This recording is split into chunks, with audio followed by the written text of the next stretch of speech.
Hello everyone, hope you are doing well. I am Reza, founder of the optimizationcity.com. In this field, we are doing an example for minimum spanning tree. Let's move on. Let's solve another example. Find the minimum spanning tree using the given distance matrix.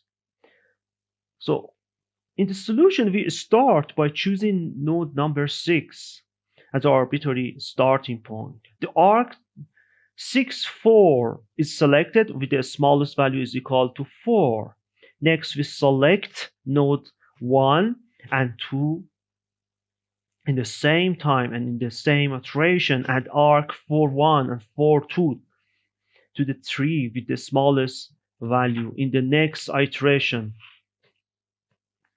Then we choose node number 5, because the smallest value in this matrix is equal to 5, and add arc to 5 to the tree with the lowest cost. Finally, we select the node number 3 because the 5 has a minimum value in this matrix.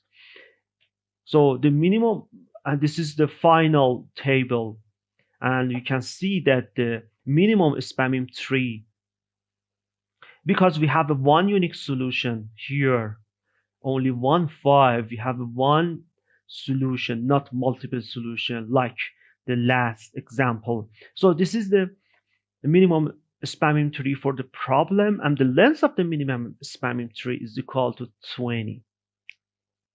Thank you so much for watching me. If you are any question and need any assistance, please do not hesitate to contact us by email or by form or filling the contact form in our website, which is www.optimizationcity.com. Thank you so much and goodbye for now.